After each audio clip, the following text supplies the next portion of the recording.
Hi guys, ఈ 2026లో ఒక మంచి ల్యాప్టాప్ తీసుకోవడం అనేది అంత ఈజీ అయితే కాదు. ప్రైజెస్ అనేవి దారుణంగా పెరిగిపోయి ఉన్నాయి. ఈ సమయంలో అసలు మనకి వాల్యూ ఫర్ మనీ ఉండేటువంటి ల్యాప్టాప్స్ని మనం ఎలా సెలెక్ట్ చేసుకోవాలి, ఒక ల్యాప్టాప్ కొనే ముందు మనం ఏం చూడాలి, వేటిని అవాయిడ్ చేయాలనేది ఈ రోజు వీడియోలో అయితే నేను మీతో మాట్లాడబోతున్నాను. ఈ వీడియో చూశాక మీకు ఒక నాలెడ్జ్ పిల్లు లాగా ఈ వీడియో అయితే ఉండబోతుంది. ఈ వీడియో కంప్లీట్ అయిపోయే సమయానికి మీరు ఒక ల్యాప్టాప్ సెలెక్ట్ చేసుకోవడమే కాదు, ఎవరైనా అడిగితే మీరు కూడా ఒక మంచి సజెషన్ ఇచ్చే విధంగా ఈ వీడియో అయితే ఉండబోతుంది. సో వీడియోని ఎండింగ్ వరకు అయితే చూడండి. వీడియో చూస్తున్నప్పుడు ఏ పాయింట్ ఆఫ్ టైంలో మీకు హెల్ప్ఫుల్ అయింది అనిపించినా వీడియోకి ఒక లైక్ అయితే ఇవ్వండి. జనరల్గా మొన్నటి వరకు మనం ఏదైనా ఒక ల్యాప్టాప్ కొనాలంటే అది పెద్ద విషయం ఏం కాదు, మనం ఈజీగానే సెలెక్ట్ చేసుకునే వాళ్ళమే. కానీ ఇప్పుడు మాత్రం మనం ఒక చిన్న మిస్టేక్ చేసినప్పటికీ డబ్బులన్నీ వృధా అయిపోయినట్టే అనమాట. ఎందుకు అనంటే ఏఐ డేటా సెంటర్స్ వల్ల ఈ మెమరీ డిమాండ్స్ అనేవి భారీగా పెరిగిపోయింది. దీంతోపాటు మనకి ర్యామ్ ధరలు చాలా ఎక్కువగా పెరిగిపోయాయి. అందుకే ల్యాప్టాప్ ప్రైజెస్ కూడా కొన్ని సెగ్మెంట్స్లో చూస్తే మనకి చాలా అంటే చాలా హ్యూజ్ పెరిగిపోయాయి. ఒకప్పుడు మనకి 70-80 వేల రూపాయలకు వచ్చేటువంటి ల్యాప్టాప్ కూడా ఈరోజు 1.2-1.3 ల్యాక్స్ దగ్గర అయితే కూర్చుంది. కాబట్టి ల్యాప్టాప్ కొనేటప్పుడు మీ బడ్జెట్ ఒక్కటే కాదు, మీ యూజ్ ఏంటో కూడా తెలుసుకోవడం అనేది చాలా ఇంపార్టెంట్.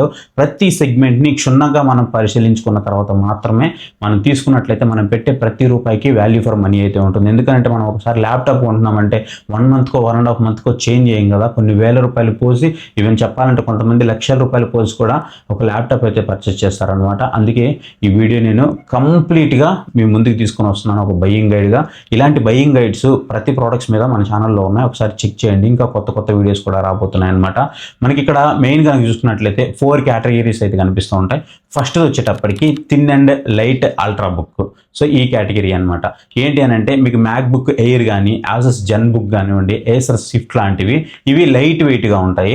బ్యాటరీ లైఫ్ అనేది మీకు చాలా బాగుంటుంది. కోడింగ్, బ్రౌజింగ్, డాక్యుమెంటేషన్కి, కాలేజ్ వర్క్స్కి, వీటన్నిటికి కూడా ఇది చాలా బాగుంటుంది. ఇక రెండో కేటగిరీ వచ్చేటప్పటికి performance based and creator laptops అని అయితే చెప్పొచ్చు అనమాట. వీటిలో మీకు పవర్ఫుల్ ప్రాసెసర్ కావాలి, కొన్ని మోడల్స్ మీకు డెడికేటెడ్ జీపీయూ ఉంటుంది, అండ్ కూలింగ్ ఉంటుంది, అండ్ దాంతోపాటు వీడియో ఎడిటింగ్ చేసుకోవాలి, డిజైనింగ్ చేసుకోవాలి, అప్పుడప్పుడు గేమింగ్ ఆడుకోవాలి, లేదా డెడికేటెడ్గా గేమింగ్ ఆడుకోవడానికి కానీ ఇలా ఉంటాయన్నమాట. ఇక మూడోది వచ్చేటప్పటికి కంప్లీట్ గేమింగ్ ల్యాప్టాప్స్. ఇవి అయితే మాత్రం చాలా పవర్ఫుల్గా ఉండాలి, జీపీయూ హై ఉండాలి, అండ్ హై రిఫ్రెష్ రేట్ ఉండాలి, మంచి రిఫ్రెష్ రేట్ డిస్ప్లేస్ ఉండాలి, కానీ వెయిట్ ఎక్కువ అయితే ఉంటాయి, అండ్ బ్యాటరీ లైఫ్ అనేది తక్కువ ఉంటుంది. వీటిలో కామన్ ఇది. మీకు ఆబ్వియస్లీ పర్ఫార్మెన్స్ పెరుగుతూ ఉన్నప్పుడు గేమింగ్ ల్యాప్టాప్స్కి ఖచ్చితంగా బ్యాటరీ లైఫ్ అనేది తగ్గుతూ ఉంటుంది. మరి మ్యాక్సిమం పర్ఫార్మెన్స్ కోసం చాలాసార్లు మనకి ఛార్జర్ అనేది అవసరం అవుతూ ఉంటుంది. ఇక నాలుగో కేటగిరీ వచ్చేటప్పటికి 2-in-1 కన్వర్టబుల్ అనమాట. అంటే 360 degrees హింజ్ ఉంటుంది, టచ్ స్క్రీన్ ఉంటాయి, అలాగే మీకు నోట్స్ రాసుకోవడానికి, డ్రాయింగ్కి, అంటే సింపుల్గా చెప్పాలంటే హైబ్రిడ్ యూసేజ్కి అనమాట. సో దీనికోసం ఇప్పుడు ఈ కేటగిరీ వైజ్గా ఏ ల్యాప్టాప్ తీసుకోవాలో మనము కంప్లీట్గా అయితే మాట్లాడుకోబోతున్నాము. First category coding and development కోసం అనమాట. దీనికోసం ఎక్కువ మంది ఆ 50-60 వేల రూపాయల బడ్జెట్లో ఎక్కువ మంది చూస్తూ ఉంటారనమాట. 2026లో కొత్త ల్యాప్టాప్లో నా రికమెండేషన్ వచ్చేటప్పటికి కనీసం 16 GB ర్యామ్ ఉండడం అనేది మ్యాండేటరీ అనమాట. 8 GB ల్యాప్టాప్లో బేసిక్గా కోడింగ్కి పని చేస్తాయి, చాలామంది చేయవని చెప్పినప్పటికీ కూడా పని చేస్తాయి. కాకపోతే మీకు కొన్ని రోజుల తర్వాత వాటి యొక్క పర్ఫార్మెన్స్ అనేది ఆబ్వియస్లీ డ్రాప్ అవుతుంది. VS code, Chrome tabs, AI tools, అలాగే డాకర్స్, లోకల్ డెవలప్మెంట్ అన్నీ కలిపి చెప్తే మీకు 16 GB వరకు చాలా కంఫర్టబుల్గా అయితే ఉంటుందన్నమాట. స్టోరేజ్ విషయానికి వస్తే 256 GB ఏదైతే ఉందో అది తీసుకోకపోవడమే మంచిది. తీసుకోకపోవడమే మంచిది. అట్లీస్ట్ 512 GB ఉండేలాగైతే చూసుకోండి. ఈ రోజున 256 GB మొబైల్లో కూడా సరిపోవట్లేదు, అలాంటి ల్యాప్టాప్లో మీకు అస్సలు సరిపోదు.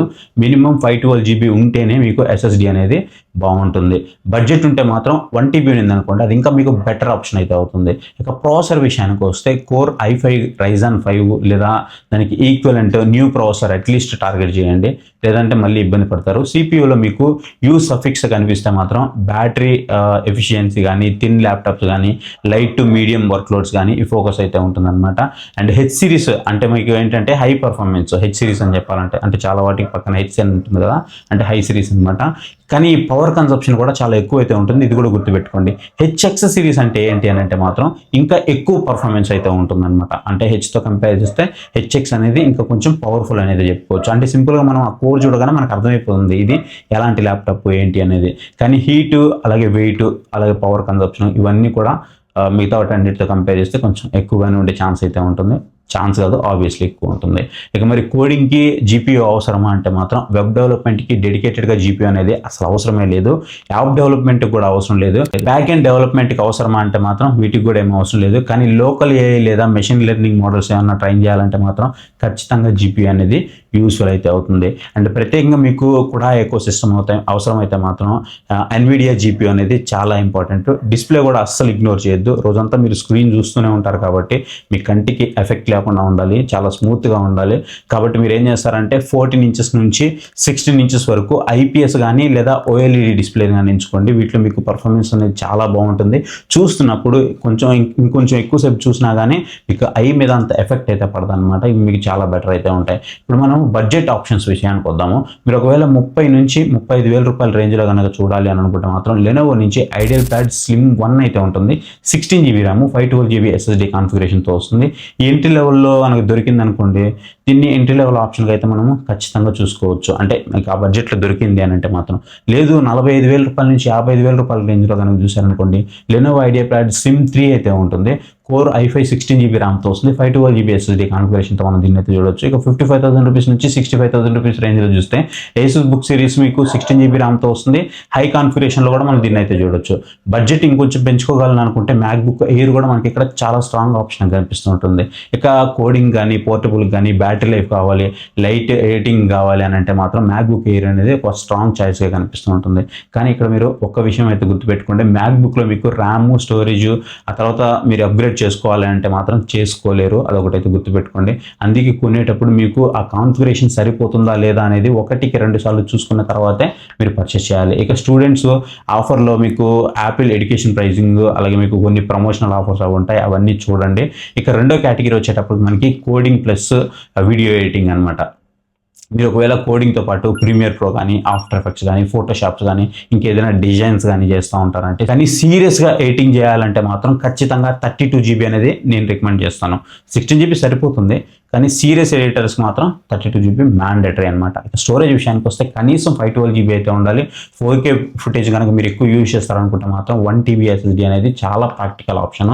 1 TB SSD కూడా చాలా తక్కువ చెప్పాలంటే, కానీ అట్లీస్ట్ 1 TB ఉండేలాగైతే చూసుకోండి. ఒకవేళ 4K ఫుటేజ్తో మీరు ఎక్కువ పని చేస్తారనుకుంటే. ఇక్కడ డిస్ప్లే ముఖ్యంగా చూడాలి అనుకుంటే మాత్రం కలర్ యాక్యురసీ ఖచ్చితంగా చూడాల్సి ఉంటుంది. కనీసం 100% sRGB కవరేజ్ ఉంటే చాలా మంచిది. ఐపీఎస్ కానీ ఓఎల్ఈడి డిస్ప్లే కానీ ఈ రెండింటిని అయితే చూడండి. ఈ కేటగిరీలో మీకు 60 నుంచి 75,000 రూపాయల రేంజ్లో కనుక చూసుకున్నట్లయితే ఏసూస్ నుంచి వివో బుక్ హైయర్ కాన్ఫిగరేషన్తో లేదా డెడికేటెడ్ జీపీయూతో ఉన్న లెనోవో మోడల్స్ అయితే మీరు ఇక్కడ కన్సిడర్ అయితే చేయొచ్చు. డెడికేటెడ్ జీపీయూ ఉంటే వీడియో రెండరింగ్ కానీ అండ్ ఎక్స్పోర్టింగ్ అడ్వాంటేజెస్ అయితే ఉంటాయన్నమాట. ప్రీమియం ఆప్షన్గా మీకు మ్యాక్బుక్ ఎయిర్ M5 కానీ లేదంటే మంచి డీల్లో లభించింది అనుకో, ప్రీవియస్ జనరేషన్ మ్యాక్బుక్స్ ఎయిర్స్ ఉంటాయి కదా, వాటిని కూడా మీరు ఇక్కడైతే కన్సిడర్ చేయొచ్చు. కానీ ప్రైస్ చూసుకోనండి, ప్రైస్ తక్కువకి వస్తే మాత్రమే. RAM, storage, display, thermal sports ఇవన్నీ కూడా మనం ఇక్కడ చూడాల్సి ఉంటుంది. ఇక మూడో కేటగిరీ వచ్చేటప్పటికి గేమింగ్ అండ్ మెషిన్ లెర్నింగ్. ఇక్కడ జీపీయూ అనేది చాలా ఇంపార్టెంట్. 2026లో గేమింగ్ కోసం కనీసం మీకు RTX 5050 క్లాస్ జీపీయూ టార్గెట్ చేయండి. అప్పుడే మీకు బెటర్ ఎక్స్పీరియన్స్ అయితే ఉంటుంది. ఒకవేళ బడ్జెట్ నేను పెంచుకోగలను అని అనుకుంటే RTX 5060 అయితే వస్తుంది. ఇది మీకు 2K గేమింగ్ వరకు చాలా ఈజీగా అయితే సపోర్ట్ చేస్తుంది. హెవియర్ వర్క్ లోడ్స్ని కూడా ఈజీగా మేనేజ్ చేయగలుగుతుంది. RTX 5070 క్లాస్ జీపీయూ ఉంటే మీకు ఇంకా బెటర్గా అయితే ఉంటుంది. ర్యామ్ వచ్చేటప్పటికి మినిమం 16 GB ర్యామ్ అయితే ఉండాలి. స్ట్రీమింగ్కి, హెవీ గేమింగ్కి, ML వర్క్ లోడ్స్కి 32 GB ఉంటే మాత్రం బెటర్ ఆప్షన్ అయితే కనిపిస్తూ ఉంటుంది. స్టోరేజ్ విషయంలో కనీసం 1 TB SSD అయితే ఉండేలా చూసుకోండి. ఎప్పుడు కూడా చాలా మోడర్న్ గేమ్స్ వస్తూ ఉంటాయి, 1000 GB అట్లా అయితే ఉంటాయి కొన్ని గేమ్స్ మనం యూజ్ చేస్తూ ఉన్నప్పుడు. సో అందుకే మీకు ఆ ప్యాక్స్ అన్నీ మీరు ఇన్స్టాల్ చేసినప్పటికీ చాలా ఎక్కువ జీబీ కన్జ్యూమ్ చేస్తూ ఉంటుంది కాబట్టి 1 TB ఉండేలాగా చూసుకోండి. డిస్ప్లే అట్లీస్ట్ మీకు 120 Hz రిఫ్రెష్ రేట్ ఉంటే గేమింగ్కి చాలా మంచి ఎక్స్పీరియన్స్ అయితే ఉంటుంది. గేమింగ్ ల్యాప్టాప్స్లో మీకు ఏసస్ టఫ్ గేమింగ్ కానీ అలాగే నైట్రో సిరీస్ కానీ ఈ మోడల్స్ చూడండి, మీకు బడ్జెట్ పరంగా బాగుంటాయి. అంటే ఈ మోడల్స్ మీకు బడ్జెట్కి వాల్యూ ఫర్ మనీ అనమాట. కానీ ఇక్కడ ఒక విషయం గుర్తుపెట్టుకోండి, గేమింగ్ ల్యాప్టాప్స్ అంటే కేవలం జీపీయూ మాత్రమే కాదు, కూలింగ్ కూడా చాలా అంటే చాలా ఇంపార్టెంట్. ఎందుకంటే అవి ఎక్కువసేపు వాడుతూ ఉండడం వల్ల మనకి హీట్ అయితే అవుతూ ఉంటాయి అనమాట. సిపియూ కానీ జీపీయూ కానీ ఆ సస్టైనబుల్ పర్ఫార్మెన్స్ అనేది ఎంత మెయింటైన్ చేస్తుంది అనేది ఖచ్చితంగా మనం చూడాల్సి ఉంటుంది. మీరు ఒకవేళ కోడింగ్తో పాటు గేమింగ్ కూడా చేస్తారు అని అనుకుంటే మాత్రం చాలా హెవీ గేమింగ్ ల్యాప్టాప్స్ మీరేం తీసుకోవాల్సిన అవసరం లేదు. మిడ్ రేంజ్లో ఉన్నటువంటి జీపీయూ తీసుకుంటే మీకు పర్ఫార్మెన్స్ అనేది మోర్ దెన్ ఎనఫ్. ఇక కాలేజ్కి క్యారీ చేయడం కూడా మీకు ఈజీ అయితే ఉంటుంది. బ్యాటరీ కూడా మీకు కాంపిటేటివ్లీ మీకు కొంచెం బెటర్గానే అయితే ఉంటుందన్నమాట. ఇక మెషిన్ లెర్నింగ్ కోసం ల్యాప్టాప్స్ తీసుకుంటే మీకు కూడా బేస్డ్ ఫ్రేమ్ వర్క్ అవసరమైతే మాత్రం ఎన్విడియా జీపీలో ఉన్నటువంటి విండో ల్యాప్టాప్స్ మీకు సేఫర్ చాయిస్గా అయితే కనిపిస్తూ ఉంటాయి. ఇక చివరిగా మనం మాట్లాడుకున్నట్లయితే కొన్ని వెరీ ఇంపార్టెంట్ బయింగ్ టిప్స్ అయితే చెప్తాను. సో వీటిని అయితే పాటించండి. ఇక్కడ మొదటిగా చూసుకున్నట్లయితే brand name. So brand name చూసి అయితే కొనొద్దు. సర్వీస్ నెట్వర్క్ ఎలా ఉందో అదైతే ఖచ్చితంగా చూడండి. హెచ్పి, డెల్, లెనోవో, ఏసిస్, ఏసర్ ఇలాంటి ఎస్టాబ్లిష్డ్ బ్రాండ్స్లో కనుక మీరు తీసుకుంటే మీకు సర్వీస్ అనేది కొంచెం అవైలబిలిటీ ఉంటుంది. కానీ నేను చెప్పానని కాదు, సర్వీస్ మీరు ఆల్రెడీ వాడుతుంటారు కాబట్టి ఎవరో ఒకరు మీ చుట్టుపక్కల ఎవరో ఒకరు వాళ్ళని అడిగి తెలుసుకోండి సర్వీస్ ఎలా ఉంది, ఎన్ని రోజులకి ఇస్తున్నారు ఏంటి అనేది తెలుసుకొని ఆ తర్వాత బై చేయండి. ఇక రెండోది వచ్చేటప్పటికి ర్యామ్ అప్గ్రేడ్ అవుతుందా లేదా, అంటే ఫ్యూచర్లో నేను అప్గ్రేడ్ చేసుకోగలనా లేదా, స్టోరేజ్ అనేది నేను అప్గ్రేడ్ చేసుకోగలనా లేదా అనేది ఖచ్చితంగా చూసుకోండి. ఎందుకంటే ఫ్యూచర్లో మనకి అప్గ్రేడ్ చేసుకునే విధంగా అయితే ఉండాలి. కొనే ముందు 1-2 సార్లు చెక్ చేయండి. మూడోది వచ్చేటప్పటికి ప్రాసెసర్ పేరు మాత్రమే చూడొద్దు, ఎగ్జాక్ట్గా ప్రాసెసర్ మోడల్ చూడండి. మోడల్ అనేది చాలా చాలా చాలా ఇంపార్టెంట్. ఫర్ ఎగ్జాంపుల్ కొత్త జనరేషన్లో మీకు కోర్ i5, పాత జనరేషన్లో కోర్ i5తో అలాగే పర్ఫార్మెన్స్ ఒకేలా అయితే ఉండదన్నమాట. రెండింటికి చాలా తేడా అయితే ఉంటుంది. అందుకే చెప్తున్నాను, ఒక్క నేమ్ చూడొద్దు, సిరీస్ చూడండి. ఇక నాలుగోది వచ్చేటప్పటికి మీకు డిస్ప్లే స్పెసిఫికేషన్స్ అనమాట. రెజల్యూషన్ మాత్రమే కాదు, ప్యానల్ టైప్ చూడండి, బ్రైట్నెస్ చూడండి, కలర్ గ్యామెట్ చూడండి, రీఫ్రెష్ రేట్ చూడండి. ఓఎల్ఈడి అయితే బర్నింగ్ కన్సిడరేషన్స్ ఉంటాయి. సో వాటిని కూడా మీరైతే ఖచ్చితంగా చూడాల్సి ఉంటుంది, అంటే కొన్ని బర్నింగ్ అవుతూ ఉంటాయి కాబట్టి. ఇక ఐదు వచ్చేటప్పటికి మీకు జీపీ అవసరం లేకపోతే డెడికేటెడ్గా జీపీ కోసం ఎక్స్ట్రా మనీ అనేది అసలు స్పెండ్ చేయకండి. ఒకవేళ అవసరం అయితే మాత్రం ఖచ్చితంగా తీసుకోండి, ఎందుకంటే దానికి వాల్యూ ఫర్ మనీ అయితే ఉంటుంది అవసరం అయితే మాత్రమే. ఇంకా మీకు ఆ డబ్బులతో మీకు బెటర్ సిపియు అండ్ ఇంకా మీకు ఎక్స్ట్రా ర్యామ్ వేసుకోవచ్చు, ఇంకా ఎక్స్ట్రా స్టోరేజ్ కూడా వస్తుంది, బెటర్ డిస్ప్లే కూడా వస్తుంది. సో దానివల్ల మీకు ప్రాక్టికల్గా చాలా బాగుంటూ ఉంటుంది అనమాట. ఇక సేల్స్ విషయానికి వస్తే అలాగే మనకి ఆగస్ట్ ఫ్రీడమ్ సేల్ అయితే కంప్లీట్ అయిపోయింది. ఇక సెప్టెంబర్, అక్టోబర్లో మనకి బీబీడీ సేల్ వస్తుంది కదా, ఈ సేల్లో కనుక తీసుకున్నట్లయితే మీకు చాలా తక్కువ ధరకు అయితే వస్తాయి. వన్స్ ఈ సేల్ కంప్లీట్ అయిపోయిందంటే మాత్రం మీకు అంత తక్కువ ధరకి నేను చెప్తున్నా కదా, రాసి పెట్టుకోండి. నెక్స్ట్ 1 year 2 years వరకు కూడా మీరు 1 year అయితే గ్యారంటీ, 2 years అనే చెప్పలేం కానీ 1 year వరకు గ్యారంటీగా అంత తక్కువ ప్రైస్కి మీరు ఎప్పటికీ చూడలేరు. సో బిగ్ బిలియన్ డేస్లో కనుక మీరు పర్చేస్ చేస్తే మాత్రం ఎక్సలెంట్ అంటే ఎక్సలెంట్ డీల్కి వస్తాయి. ఆ తర్వాత మీరు కొనలేరు. సో ఖచ్చితంగా ప్రైస్ చూసి వెంటనే కొనడానికి అయితే ట్రై చేయండి. అండ్ ఇంకోటి కూడా చూడండి, ప్రైజెస్ అనేవి పెరుగుతున్నాయా తగ్గుతున్నాయా, సేల్స్కి ముందు ఎంత ప్రైస్ ఉంది, సేల్స్ తర్వాత ఎంత ప్రైస్ ఉంది, బ్యాంక్ ఆఫర్స్ ఎంత వస్తున్నాయి, ఎక్స్చేంజ్ వాల్యూస్ ఏమైనా వస్తున్నాయా లేదా, స్పెసిఫికేషన్స్ చెక్ చేయండి. ఫైనల్గా మనకి ఎఫెక్టివ్ ప్రైస్ ఎంత వస్తుంది, ఇవన్నీ కూడా చెక్ చేసిన తర్వాత మాత్రమే మీరు ఒక మంచి ల్యాప్టాప్ అయితే తీసుకోండి. సింపుల్గా మీరు ఒకవేళ కోడింగ్ కోసం ల్యాప్టాప్ తీసుకున్నారంటే మాత్రం 16 GB ర్యామ్, 512 GB SSD, మంచి CPU, మంచి డిస్ప్లే ఉండేది చూసుకోండి.